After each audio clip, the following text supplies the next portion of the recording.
Olá, povo de Deus! Estamos iniciando a live Apocalipse, o mapa do futuro que já começou. E esta noite nós vamos falar sobre os marcos proféticos em Mateus capítulo 24 e no Apocalipse.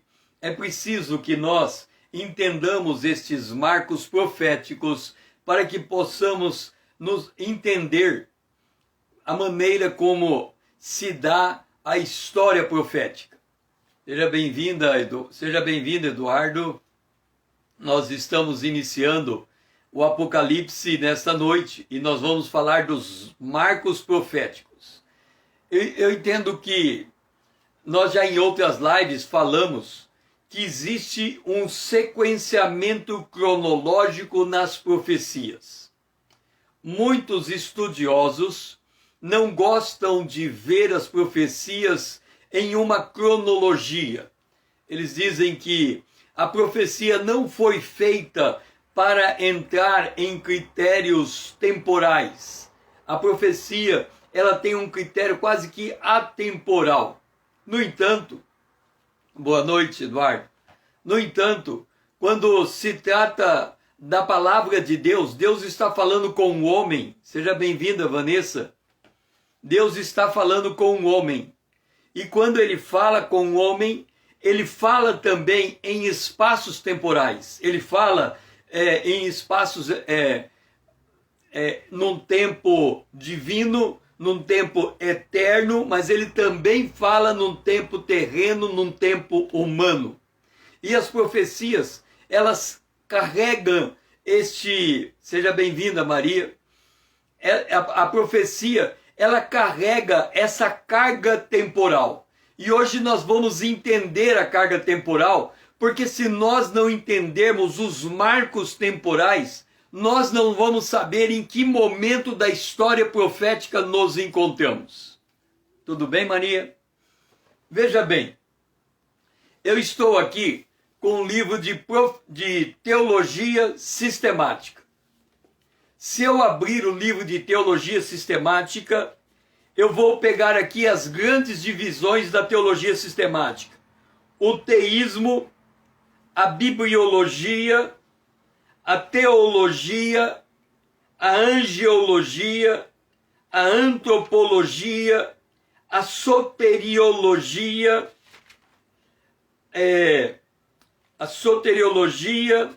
vamos ver aqui, o que nós temos mais, a eclesiologia. Então, todo esse conteúdo temático da profecia, da teologia sistemática, quando eu particularmente vou estudar teologia, boa noite, Vanessa. Quando eu particularmente vou estudar a teologia sistemática, eu dou preferência aos teólogos que viveram nos séculos antigos, do século XVIII para trás. Quando nós olhamos para as grandes denominações, a batista, a presbiteriana, a metodista, todas estas grandes denominações, elas formaram a sua doutrina, a sua teologia, mediante estudos profundos de homens de Deus que dedicaram a sua vida a conhecer a palavra, inclusive nos originais. Então, quando nós temos as grandes denominações e nós vamos buscar entender a base teológica dessas denominações, nós temos que estudar do século XVIII para trás a formação da teologia e da teologia sistemática. Por que eu estou dizendo de teologia sistemática se nós estamos tratando hoje de escatologia? No último ponto aqui desse livro de teologia sistemática, nós entramos na escatologia. E agora a escatologia, eu já não faço o mesmo procedimento. Eu não vou em busca dos que estão no passado para entender a teologia, a escatologia. Por que eu faço essa distinção? Primeiro, nós temos que ler na fonte no original, na fonte original. Se nós formos no livro de Daniel, um grande profeta, e ele viu a história das nações, ele viu o Império Babilônico, o Império Medo-Persa, o Império Grego, o Império Romano na primeira fase, o Império Romano na segunda fase, a volta de Jesus Cristo. Ele viu todo esse desenrolar. Então há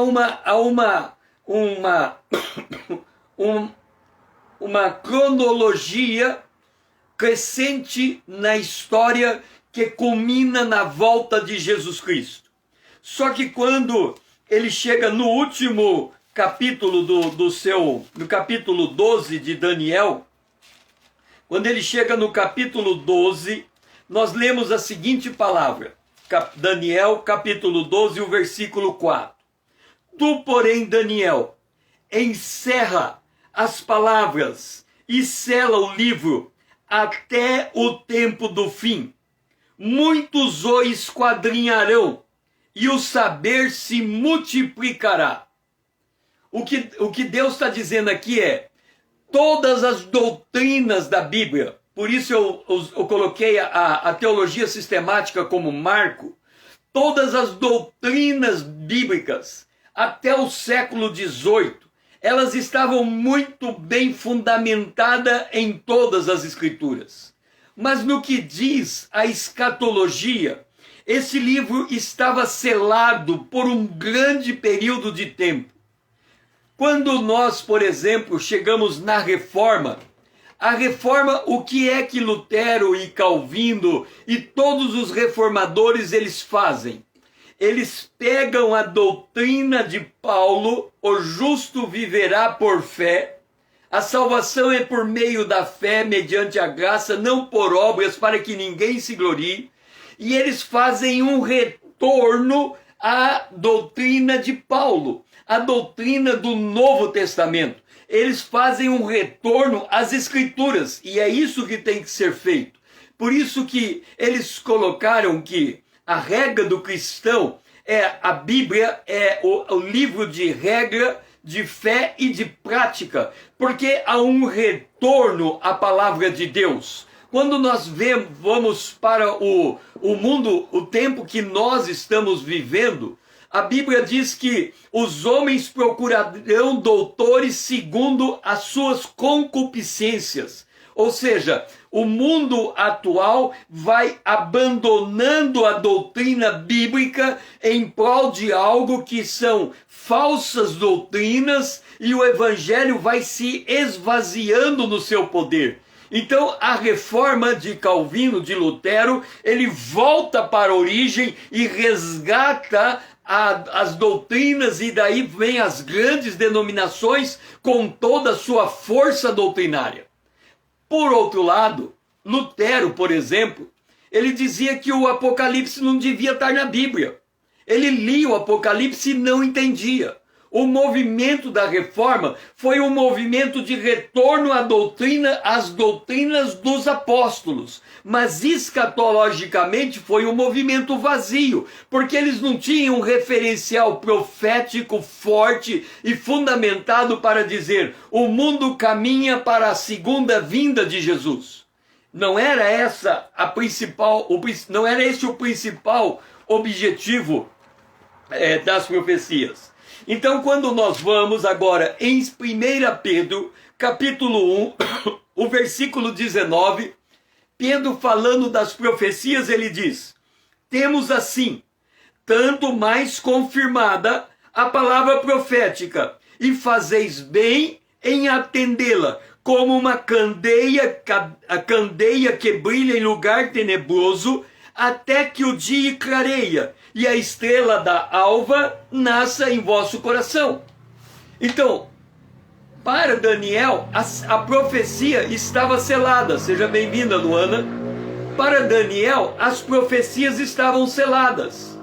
Para Pedro, as profecias seriam abertas à medida que o tempo iria avançar, até se tornar dia perfeito, até você enxergar perfeitamente. Então, vamos olhando para aquilo que se tornou um senso comum da escatologia, como é que nós entendemos as profecias hoje? E eu concordo com essa visão. A visão é esta. Aqui temos a linha da história, ok? Aqui temos a eternidade passada. Aqui temos a eternidade futura. Aqui temos a crucificação de Jesus Cristo. Eu creio que nós concordamos nesses eventos proféticos. Há uma eternidade passada onde nada havia, Deus criou do nada os céus e a terra. Depois há a cruz, quando chega a plenitude da história e Jesus Cristo morre. Depois temos o arrebatamento da igreja. Então aqui nós temos o arrebatamento da igreja. Depois nós temos a volta de Jesus. Nós temos a volta visível de Jesus. Depois nós temos um período que nós chamamos de milênio. E depois nós temos a eternidade passada, a eternidade futura. Então, basicamente, aqueles que adotam esta visão, porque tem teólogos que não adotam essa visão, tem teólogos que falam que o milênio não é amilenista, eles negam o milênio. Então, não estou falando destes. Tem teólogos que dizem que o arrebatamento vai se dar no meio da tribulação. Eu também não estou falando destes. Eu estou dizendo a linha teológica que diz: há uma eternidade passada, há a crucificação de Jesus, há o arrebatamento da igreja, há a volta visível de Jesus Cristo, há o milênio e há uma eternidade futura. Ponto. Então, com isso, nós conseguimos entender os tempos proféticos. E esse período aqui é chamado período da graça, ou o período, a dispensação da igreja. Entenda, muitos teólogos adotam a linha que eu estou apresentando a vocês, não há nenhuma novidade nela. Existem teólogos que discordam, não vou entrar no mérito deles. A visão que eu tenho das Escrituras, baseada naquilo que eu posso entender dos textos bíblicos, os grandes marcos proféticos são estes: a crucificação de Jesus, o tempo da igreja, o arrebatamento da igreja. Aqui vem a 70ª semana de Daniel, a 70ª semana de Daniel, e a se eu estou declarando 70ª, é 70, né? Aqui nós temos a 70ª semana de Daniel, e aqui nós temos a volta de Jesus, a batalha de Armagedon, e nós temos a implantação do milênio, e ao final do milênio a eternidade futura. Agora, eu chamo que as pessoas, quando vão ensinar escatologia, elas são pegas no contrapé. Como este é o padrão básico do que se ensina, todo mundo olha para aquele padrão e diz: ah, é desse jeito que vai acontecer. E vem um e fala a mesma coisa, e vem um e fala a mesma coisa. Por quê? Porque os antigos declararam que é desse jeito. Os que estão vindo, que não estudam a palavra de Deus no detalhe, continuam enxergando a mesma coisa que os antigos enxergavam. E quando você considera a profecia dessa maneira genérica, é como se eu dissesse assim para você: olha, se você estiver em Dourados, Mato Grosso do Sul, você vai até o entroncamento de Dourados para Campo Grande, No entroncamento você vira à direita e vai até São Paulo. Aí a pessoa fala, bom, é assim e assim, é fácil. Só que quando você põe o carro na estrada, você chega em Rio Brilhante, que é uma cidade, e você fala, e agora? Eu tenho que contornar a cidade, passo pelo meio dela, o que eu faço? Aí você fala, eu vou contornar a cidade, continua. E aí quando você chega lá no entroncamento, você vira, e quando você vai adiante, entra em São Paulo. E agora? Eu saio à direita, vou à esquerda, eu continuo em frente. Aí você precisa de um GPS, vai te ajudar bastante. Porque o GPS, ele vai mostrar a estrada no detalhe. Ele vai dizer para você, olha, aqui é assim, daqui você vira para cá, daqui você vira para lá, ali tem uma curva, ali tem uma ponte. Então quando você entra no detalhe, você começa a perceber a grandiosidade do plano divino, porque você está olhando no detalhe. E quando nós olhamos no detalhe, as coisas não são como estão sendo colocadas aqui desta forma retilínea. Existe coisas acontecendo no meio e nós temos que olhar para essas coisas e enxergá-las para entender em que momento profético nós nos encontramos, porque senão vamos andar a esmo. Quer dizer, alguém diz assim, olha, Jesus está voltando, ele vai levar a igreja e vai voltar para Israel e vai vir o milênio, e você fala, ok, e quando que tudo isso vai acontecer? Como que é a cronologia dessas coisas? E aí a pessoa se perde. Então o que nós vamos fazer hoje é olhar a cronologia do final do tempo no detalhe. E quando nós olhamos no detalhe, nós nos surpreendemos com o tempo em que nós estamos vivendo e com as coisas que estão acontecendo e o seu desenrolar profético, como ele vai se dar. Então vamos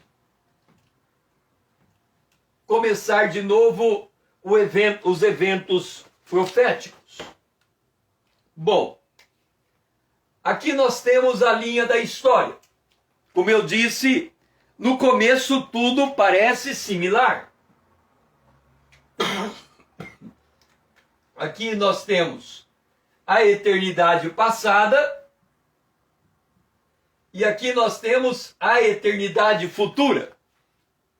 E nós temos esse meio do tempo. E agora nós vamos entender esse meio do tempo.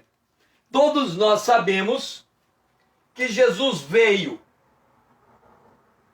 Este é o Cordeiro de Deus que havia de vir. Ele foi anunciado, por exemplo, por João Batista. João Batista diz, eis o Cordeiro de Deus que tira o pecado do mundo. O Cordeiro de Deus veio. O Antigo Testamento, todos eram salvos pela esperança da vinda do Cordeiro. Eles criam no Cordeiro que havia de vir.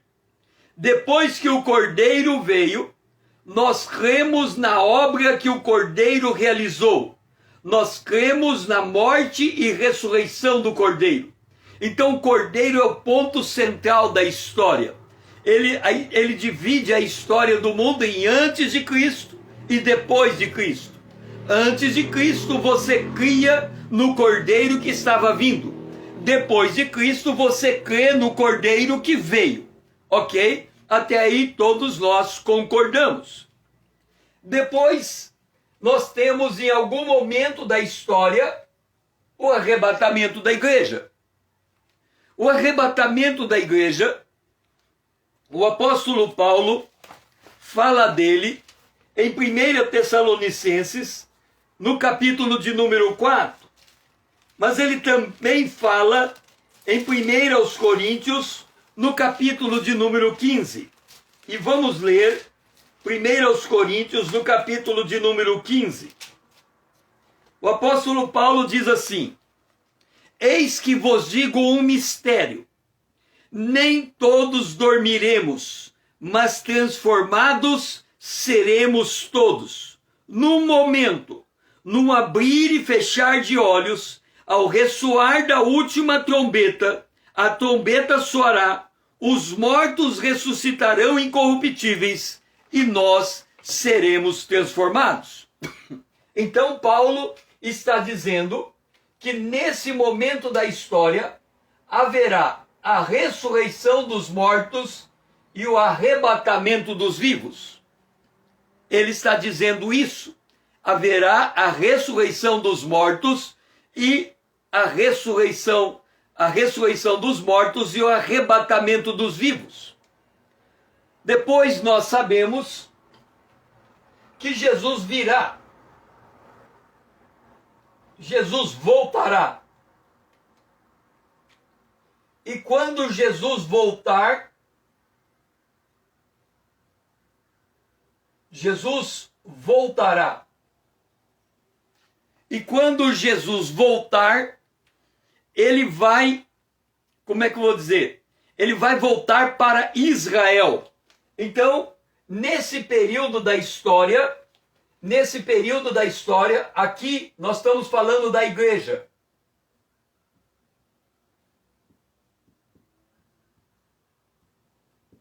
A igreja vai ser ressuscitada e vai ser arrebatada.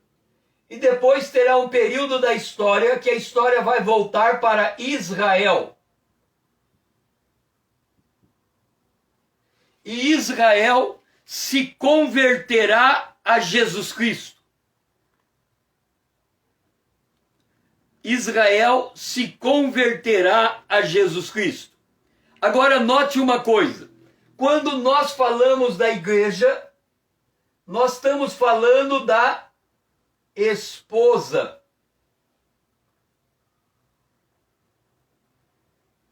E quando nós falamos de Israel, nós estamos falando da esposa. A igreja ainda não é a esposa. A igreja é, por enquanto, a noiva. Mas ela será a esposa. Agora, de quem a igreja será esposa? A igreja será esposa do Cordeiro.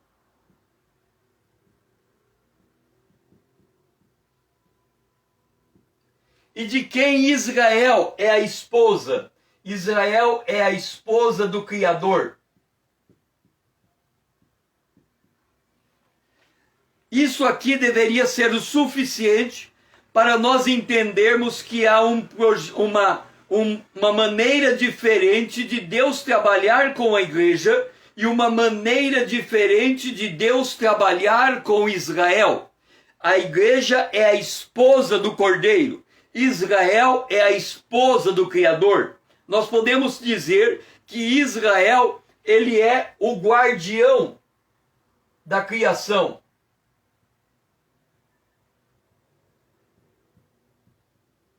Guardião da criação.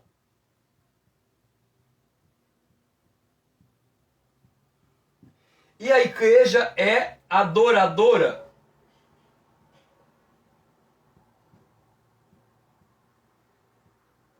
De Deus.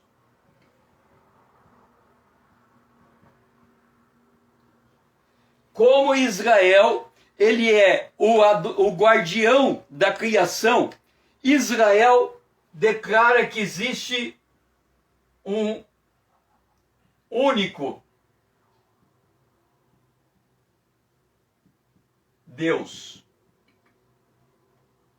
E como a igreja é adoradora, ela conhece Deus na intimidade, então ela diz que tem o Deus Trino. Ela conhece Deus na intimidade, então ela tem o Deus Trino. Tanto a esposa do Criador como a esposa do Cordeiro, ambos precisam reconhecer o Cordeiro.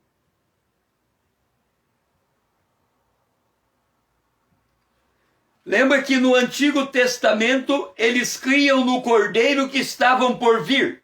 No Novo Testamento eles creem no Cordeiro que veio.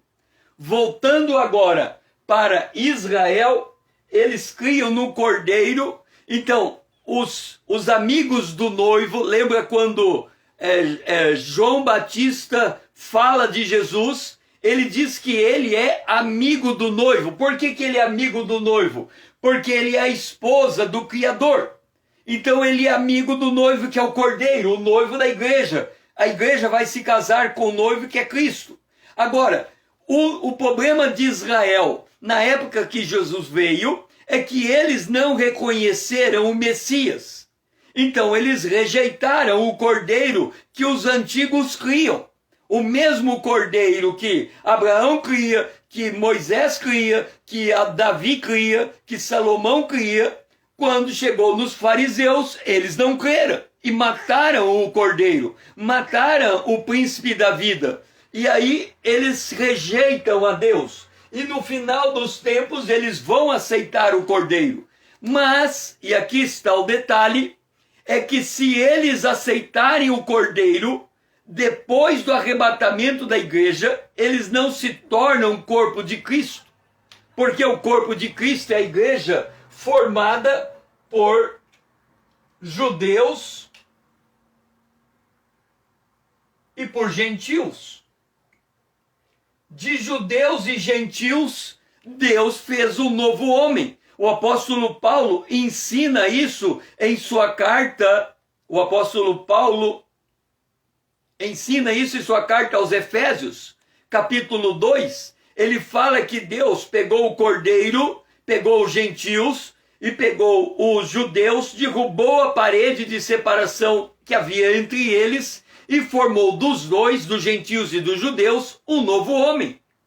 E este novo homem, que ele nasce com a igreja judaica convertida a Cristo, e ele ao longo do tempo ele passa a ter uma primazia de gentios, e os judeus se tornam minoritários, e agora nesse fim de tempo, em que os judeus voltam para a sua terra, nós estamos caminhando para um tempo em que os judeus, uma parte deles, estão se convertendo a Jesus em grande número, mas outra parte estão preparados para a vinda do Messias depois que a igreja for arrebatada. Então, esta é a visão macro que nós temos das coisas. Agora, vamos apagar aqui. Já identificamos quem é Israel, quem é a igreja, qual a relação entre eles. E vamos voltar aqui. Quando nós temos a cruz e o arrebatamento, existe um tempo aqui no meio. Existe um tempo, um marco temporal aqui. Esse marco temporal é 1948. O que acontece em 1948? Israel se torna nação. Israel se torna nação. Isso em 1948, portanto, antes do arrebatamento da igreja.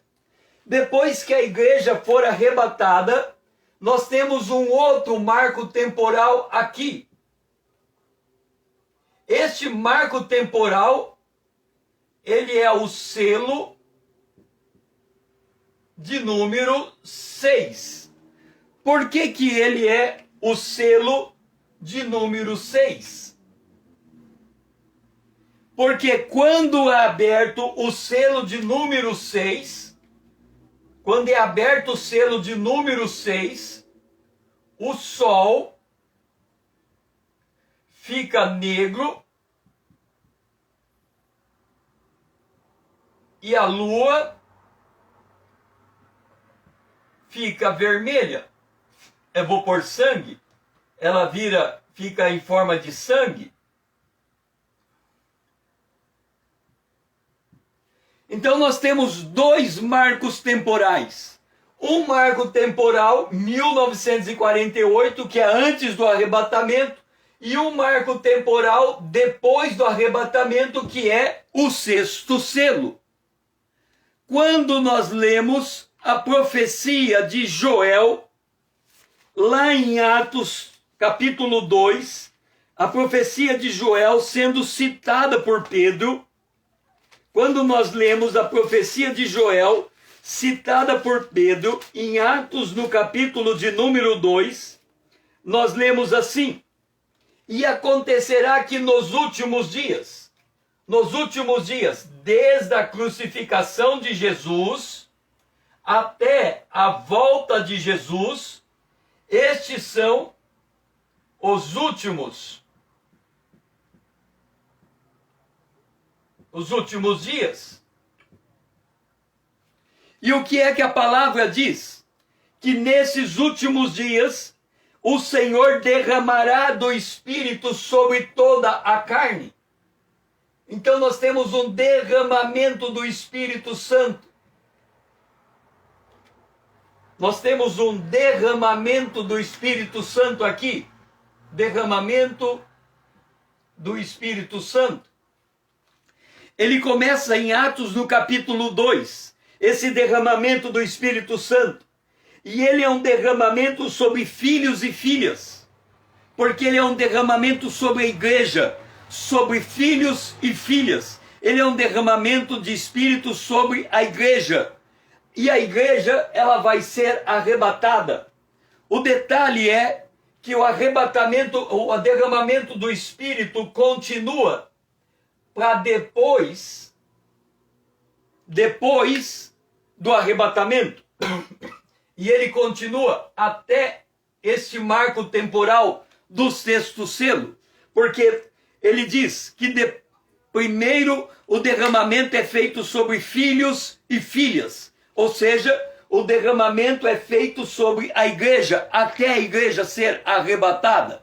Depois o derramamento do Espírito continua. E ele continua sobre os servos e sobre as servas. Os servos e as servas, eles estão neste período da história. Entre o arrebatamento e o primeiro selo. Este é o período da história. E quando nós olhamos esse período da história, é um período que começa pelo arrebatamento e termina na abertura do sexto selo.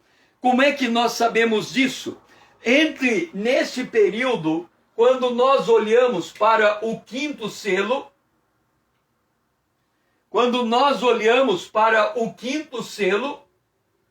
nós vemos os santos debaixo do altar. E os santos estão sendo mortos nesse período da história. No período da história que é entre o arrebatamento e o sexto selo. E a história de Israel, ela começa depois do sexto selo. Porque depois do sexto selo, 144 mil judeus são marcados.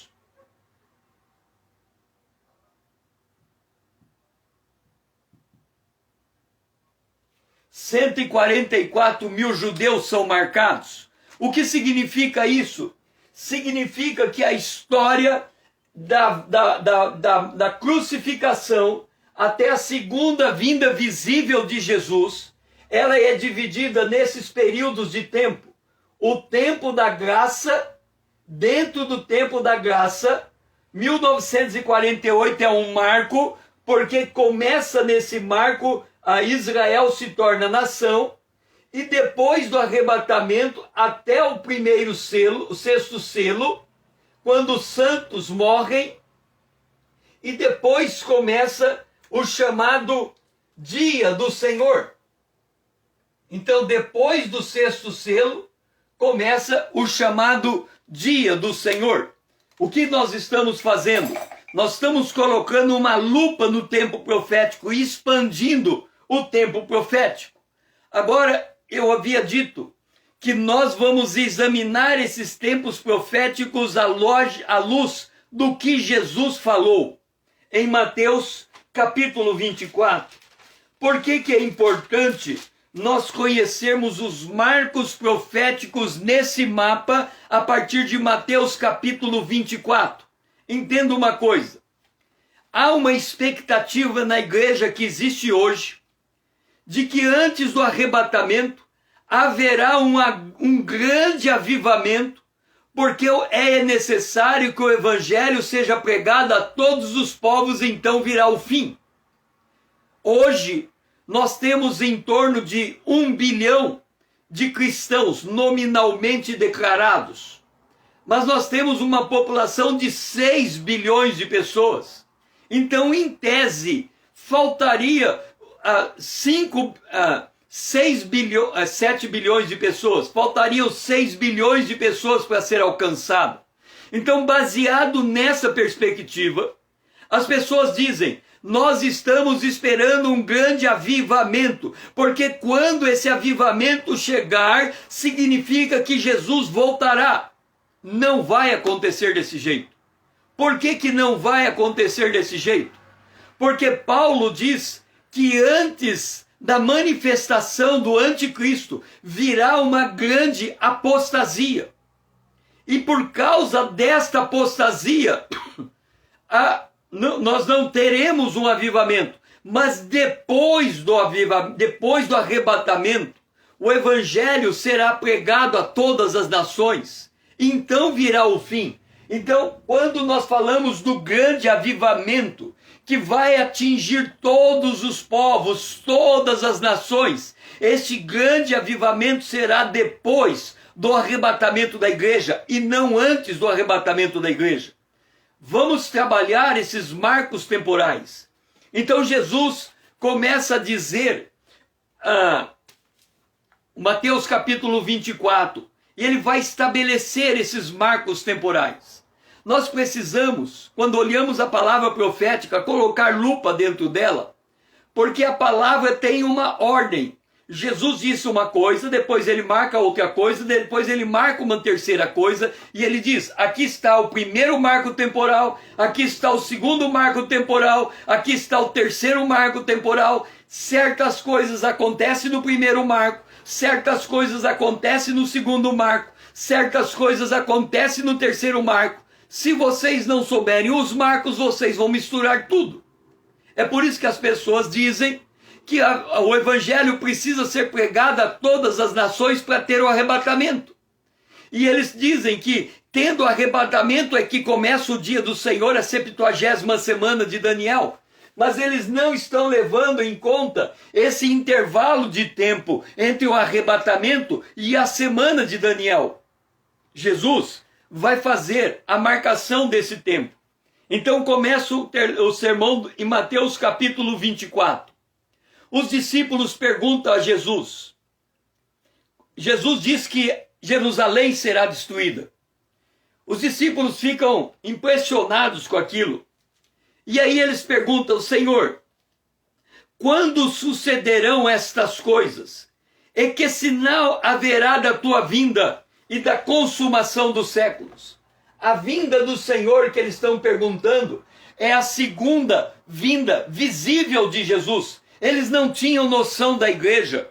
Então eles estavam perguntando para Jesus quando é que Jesus voltaria a segunda vez para restaurar o reino de Davi e implantar o governo milenar. E eles queriam saber como é que seria a consumação das coisas, o que aconteceria depois do milênio e tudo mais. Então eles estão focados nesta visão aqui. E aí Jesus vem e diz assim: vede que ninguém vos engane, porque muitos virão em meu nome e vão dizer: eu sou o Cristo, e enganarão a muitos. E ouvireis falar de guerras e rumores de guerras. Vede, não assusteis, porque é necessário acontecer, mas ainda não é o fim. Aqui está a primeira marcação temporal de Jesus. Ele diz assim, eu vou apagar esse aqui embaixo para poder escrever aqui embaixo. Nós temos ali dois marcos temporais, vão continuar marcados, mas Jesus está dizendo que haverá um tempo em que havereis falar de guerras e rumores de guerra. E ele chama esse tempo de ainda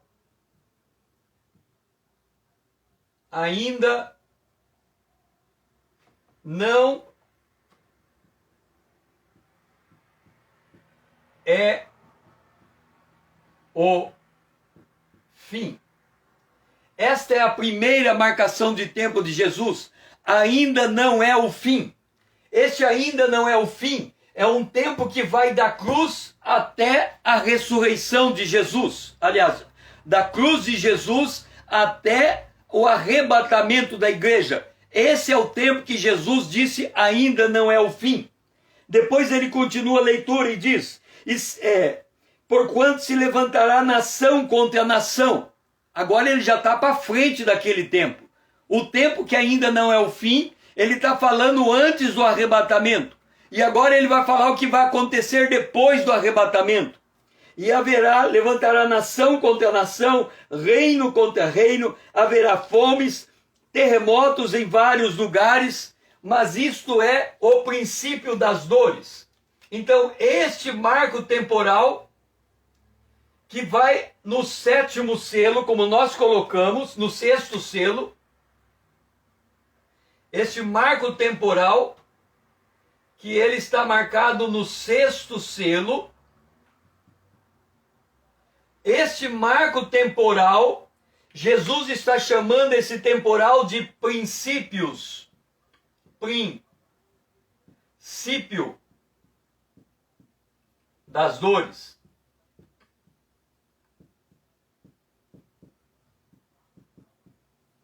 Observa um detalhe. Nós estamos falando, muitos estão dizendo que o momento em que nós estamos vivendo, em que há terremotos, em que há, como ele colocou aqui, terremotos em vários lugares, e que está aumentando de intensidade, já demonstra que estamos no princípio das dores. Mas não. O princípio das dores começa de fato no momento em que a igreja for arrebatada. E ele vai durar até a abertura do sexto selo. Este é o princípio das dores. Então Jesus diz, depois desse princípio, agora ele vai para o tempo seguinte. E aliás, ele vai falar do princípio das dores. Nesse tempo, então ele está falando nesse tempo aqui, nesse espaço de tempo entre o arrebatamento da igreja e a abertura do sexto selo. Olha o que ele descreve nesse tempo. Nesse tempo, muitos hão de se escandalizar, trair e odiar uns aos outros, e levantarão muitos falsos profetas e enganarão a muitos. E por se multiplicar a iniquidade, o amor se esfriará de quase todos. Note, ele está falando do princípio das dores. É naquele tempo que ele está dizendo que a iniquidade vai se multiplicar e o amor vai se esfriar. Então ele não está falando necessariamente do tempo em que estamos vivendo. Ele está falando do tempo depois do arrebatamento da igreja, aonde isso vai se intensificar de maneira colossal, absurda. Ele está dizendo então desse tempo. E ele diz, nesse tempo será pregado esse evangelho do reino por todo o mundo, para testemunho de todas as nações. Então, ele disse, virá o fim. Agora sim, ele chega na 70ª semana de Daniel. Então, quais são as 3 marcações de tempos feitas por Jesus? Primeiro, ainda não é o fim. Segundo, princípio das dores. Terceiro, então virá o fim. O que Jesus diz que acontece agora, nesse tempo? Ainda não é o fim. Ele diz que haverá guerras e rumores de guerras. Observe que se nós olharmos para a cruz, até o arrebatamento da igreja, o arrebatamento ainda não aconteceu. Então nós olhamos do ponto histórico que nós estamos para trás, o que é que nós encontramos? No mínimo de guerras, a Segunda Guerra Mundial, a Primeira Guerra Mundial. Agora, observa que a Segunda Guerra Mundial, ou a Primeira Guerra Mundial, foi uma guerra dos aliados contra a Alemanha e Japão, mas não foram todas as nações contra todas as nações. É um grupo de nação contra outro grupo de nação. A mesma coisa foi a Primeira Guerra Mundial. Por exemplo, me parece, eu não tenho certeza, mas me parece que o Brasil não foi bombardeado. Os países da região aqui, da América do Sul, da América Latina, provavelmente não participaram, não enviaram soldados à guerra afora o Brasil. Então, por isso que Jesus disse que antes do arrebatamento, a lógica é guerras e rumores de guerra. Um grupo de nação contra um grupo de nação, um grupo de nação.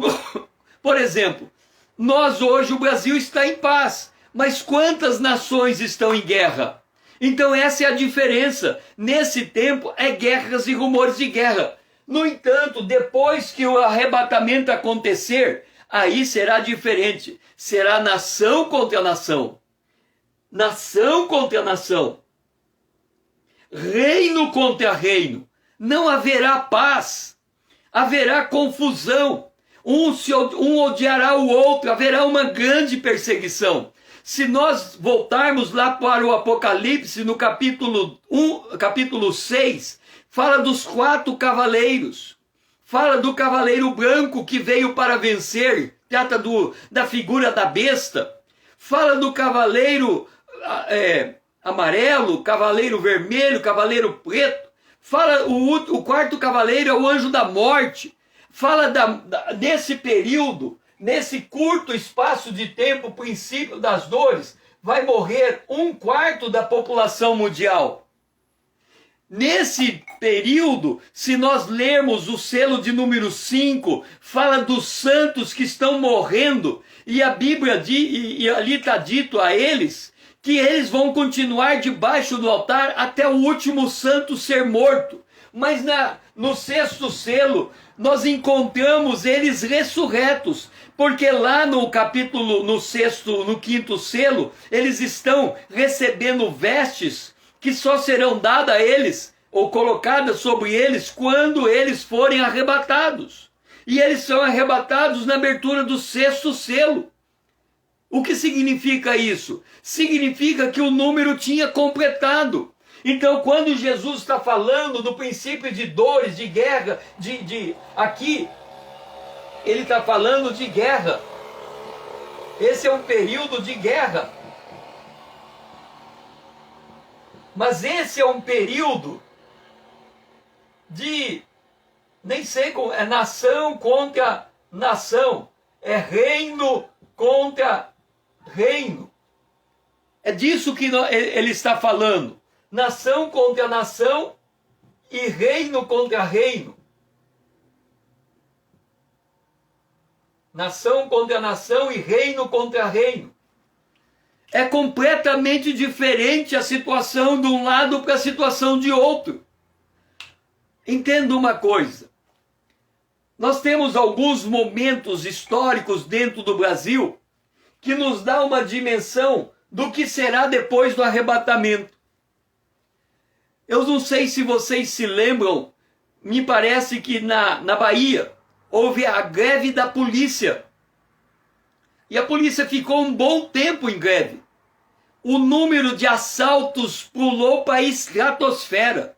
Tiveram que mandar ajuda federal até que a polícia voltasse a estar nas ruas. Hoje, quando a polícia entra em greve em qualquer estado da nação, o caos imediatamente vai à tona. O que significa isso? Que nós já estamos vivendo num mundo em que o endurecimento do homem contra Deus vai se manifestando. Mas por que vai se manifestando? Por que nós estamos nesse tempo? Por que nesse tempo antes do arrebatamento não é tempo de avivamento, é tempo de apostasia? Por causa deste primeiro desse primeiro sinal, 1948. 1948. Por que que esse momento ele é importante? Porque quando Paulo fala do tempo do fim, e ele está falando do tempo antes da tribulação, antes do arrebatamento, ele vai falar, o apóstolo Paulo a Timóteo, no capítulo de número 4, capítulo 4, 1 Timóteo 4:1, ele fala: o Espírito afirma que expressamente que nos últimos tempos alguns apostatarão da fé. Esse é o marco, 1948. Quando Paulo fala desse tempo de novo, em 2 Timóteo capítulo 3, ele fala: sabe, porém, isso, nos últimos dias sobrevirão tempos difíceis, os homens serão egoístas. E se nós voltarmos para Mateus capítulo 24, em Mateus capítulo 24, verso 37, Jesus diz que os últimos dias serão como os dias de Noé. Em Lucas capítulo 17, 28, ele fala que nos últimos dias serão como os dias de Ló. Então, o que está acontecendo desde 1948 e vai continuar até o arrebatamento da igreja? Os homens muitos da igreja se apostatarão da fé por darem ouvido a espíritos demoníacos. Lembra que Paulo dizia que se viesse um outro, ele pregasse um outro evangelho, tinha que ser anátema? E que se mesmo um anjo do céu viesse e pregasse um outro evangelho, deveríamos ser anátema. E agora, nesses últimos dias, as pessoas estão dando ouvido a doutrinas de demônios. E por que elas estão dando ouvido a doutrinas de demônios? Porque elas estão atrás de... o apóstolo Paulo, falando na carta aos Efésios, no capítulo de número 4, ele diz assim: para que não sejamos meninos agitados de um lado para o outro, levados ao redor por toda sorte de vento de doutrina, pela artimanha de homens, pelas astúcias que induzem a erro.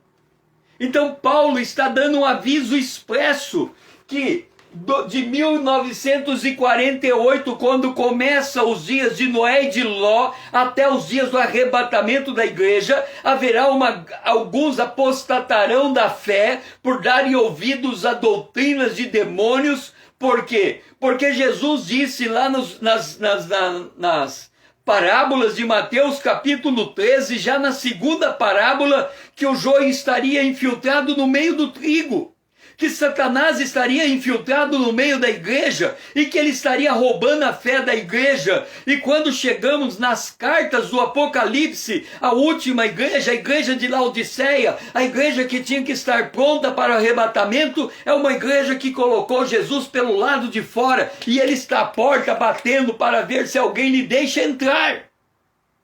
E a promessa da igreja do arrebatamento está em Apocalipse, no capítulo 3, e aí nós vamos entender esse princípio das dores. Os princípios das dores no Apocalipse,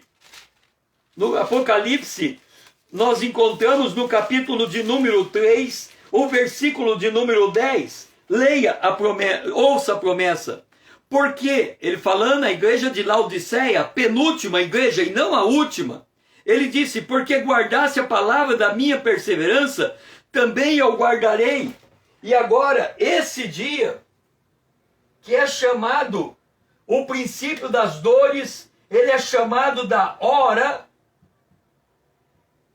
da provação.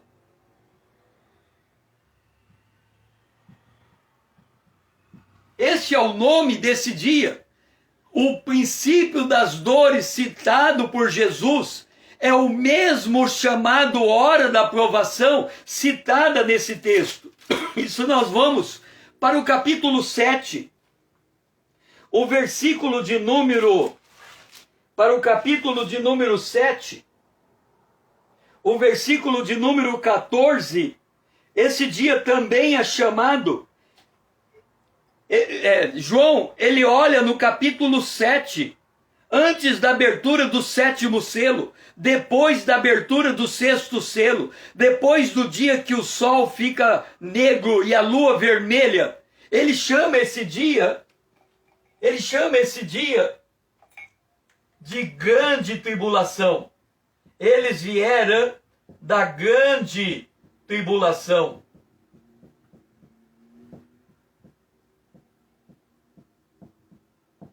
Muita gente diz que a grande tribulação é a 70ª semana de Daniel, a segunda metade dela, mas não é. Porque a segunda metade da 70ª semana de Daniel, a primeira metade, ela é muito depois. A primeira e a segunda metade, ela é muito depois da abertura do 6º selo.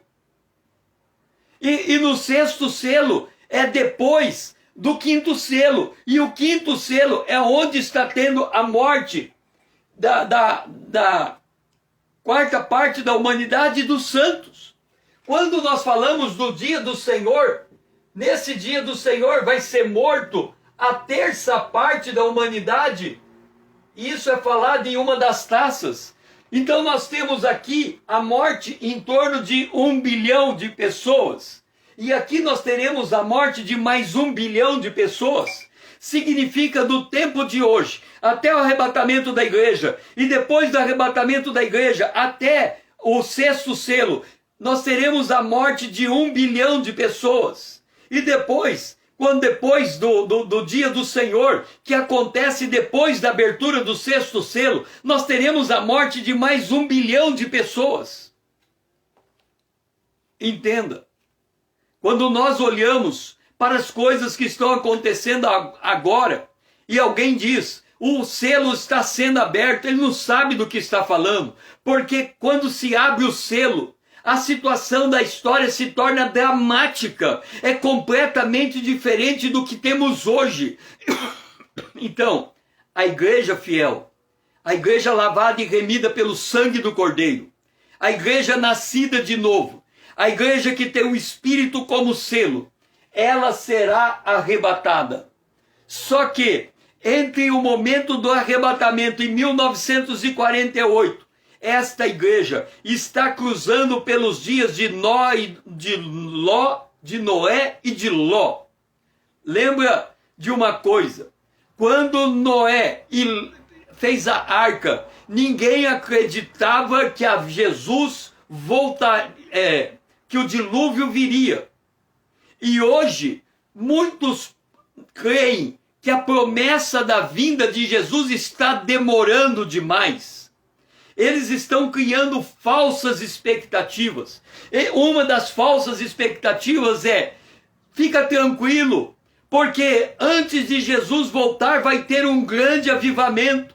O evangelho vai ter que ser pregado a todas as nações. E as pessoas estão olhando para em torno de 6 bilhões de pessoas que ainda não aceitaram a Cristo, e ela diz, não, Jesus vai demorar para voltar, tem a internet, tem tudo isso, mas ainda vai demorar, e a pessoa fica naquela expectativa de que vai demorar. Eu digo, a volta de Jesus para a igreja foi marcada nos dias do apóstolo Paulo. Ele dizia, nós seremos arrebatados, e ele não foi. E cada geração depois dele disse a mesma coisa. Nós seremos arrebatados, e não foram. Mas nós podemos ser, de fato, a geração que vai ser arrebatada, porque uma hora vai ser. E nós temos que considerar o marco temporal 1948, Israel como nação. Significa que a qualquer instante a igreja pode sair, porque Israel já está no lugar. Significa que não vai haver grande avivamento antes do arrebatamento. Significa que depois do arrebatamento haverá um grande avivamento, porque Jesus disse que é no princípio das dores que o evangelho será pregado para todas as nações. E naquele momento, no chamado princípio das dores, hora da aprovação, grande tribulação, 1/4 da humanidade vai morrer, mas também vai morrer o último santo, aqueles que estão debaixo do altar, no 5º selo. É dito a eles, quando o último morrer, todos serão ressuscitados. E no 6º selo, depois da abertura do 6º selo, quando o sol se torna negro, a lua vermelha, eles são ressuscitados, terminando o martírio dos santos da grande tribulação que vem depois do arrebatamento da igreja. Esta é a relação entre Mateus 24 e o Apocalipse. Que você possa gravar estes marcos proféticos e, no mínimo, saber que nós estamos vivendo, sim, nos dias de Ló, nos dias de Noé e nos dias de Ló. Nós estamos vivendo, sim, no dia em que muitos da igreja estão se apostatando da fé. Nós estamos vivendo no dia que muitos estão correndo atrás de toda sorte de vento e de doutrina. Nós estamos vivendo num tempo em que muitos estão dentro da igreja batizados nas águas, mas são crentes nominais. Nós estamos vivendo num tempo em que grande parte das igrejas colocou Jesus para o lado de fora.